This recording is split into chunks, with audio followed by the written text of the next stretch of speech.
I've been asked by Mistral for many years to come, and each year I was not able. I did postpone it, and this year I don't know why. I said I have to make it, and I'm very happy to be here and make it. I'm very Good for happy us. because I think time is ripe for wine in Brazil. Time is ripe for wine in Brazil. Good? Thank you. You heard that? Chegou a hora do vinho no Brasil. Thank you very much. Correct? Cheers again. Yes. Cheers.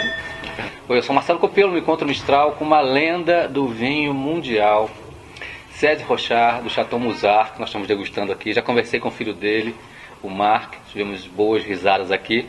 Serge, nice to meet you. It's a pleasure, it's an honor. My honor, my honor. I know your wine for many years. I tasted many vintages, always great, always emotional, and always very different. I would say the vintages, each vintage has a history. And first thing I'm curious is, it must be very difficult to make wine in Lebanon through all these years, through war, through many difficulties. I'm going to make it simple for you. Lebanon was born with wars 10,000 years ago. And grape has been in Lebanon for more than 100,000 years ago. So grape is stronger than war. Okay. Okay. So, grape does not care for war. And you have any story that you would like to tell with war and wine? Well, Any extreme situation? Well, there are millions of stories, but one of them is interesting that I'm going to tell you something. War did not affect the grapes, did not affect the yeast, did not affect the winemaking, but it affected the people who were helping the wine to become wine. And once you want to be positive and you are in war, sometimes you cannot be positive.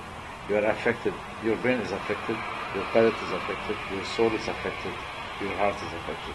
So this is why when I'm asked, Serge, did war affect you into making Château Musar?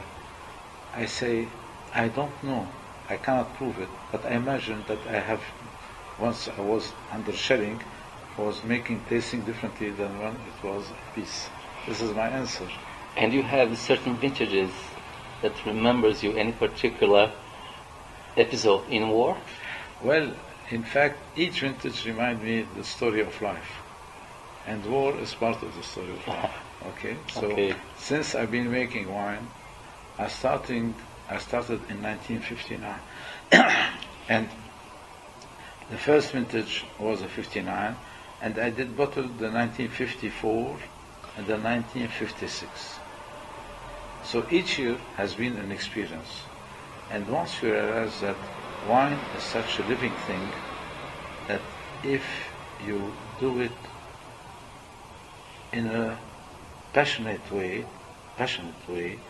it means that you realize that you can never repeat it. It's always a new experience. And you know, in life, you do some experiences, you do them 20, 50, 100,000 times.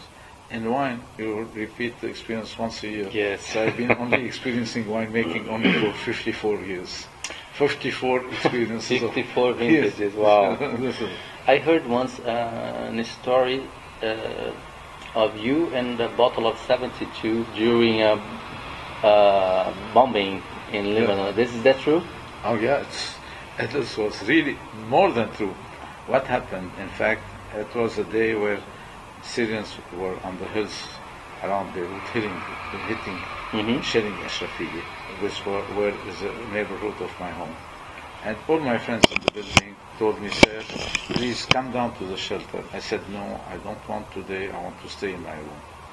So once the shelling started to become heavy, I went to my cellar, which was in my apartment, and then I saw a bottle of 1972. I took it and I needed to decant it. So I had a very big glass of Baccarat. Baccarat, which holds 1.5 bottles. So I decanted the 72 directly in the glass. So the glass was half full, with 75 centiliters. I took it to my room, put it near my bed, and started each time there was a exuding, tasting. And it took me 12 hours from 11 o'clock in the morning to 11 at night time to taste my wine, seeing evolving. And when I stood up at 11 o'clock at night, I was called, Serge, please come, we need you, we want to play cards. So I said, okay.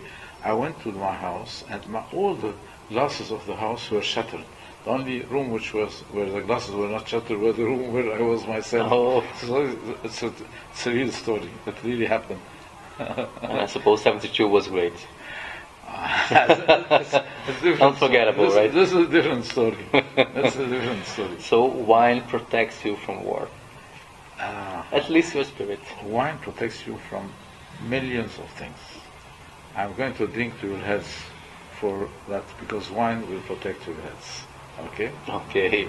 Cheers to that. Cheers. And Serge. But is it not taste? Oh, sure, sorry.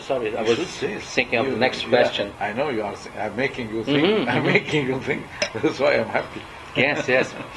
And well, you know, I'm an old lover of Musar. I tasted many vintages, and the recent ones. Which one do you highlight? But you know, wine is such a story that you cannot say that, oh, I have made this wine from this formula and just stick to it, because wine evolves, the nature evolves, the global warming is affecting many things, the pollution. So today, what we have, each year we have something, and we have to deal with it to get what you can get. This is why the wines of Château Musar are evolving in a natural way, and the winemaking and all the philosophy is still there, but we have to adapt. We have to understand that, for example, today we used to harvest the red grapes in around the 10th of September. Now, most of the year we have to start harvesting around the 10th of August, because this is the natural blooming of the world. So this means that the taste of the wine is changing. The cycle is shorter. Exactly. So, but it's very, it's such a complex subject that whenever I am asked a question, I say, I don't know. Wine makes itself. I just look at it. Okay, let's taste and make our own judgments. Exactly. That's it. Thank you very much. I do thank you. It was my Cheers. pleasure. Cheers. Thank you.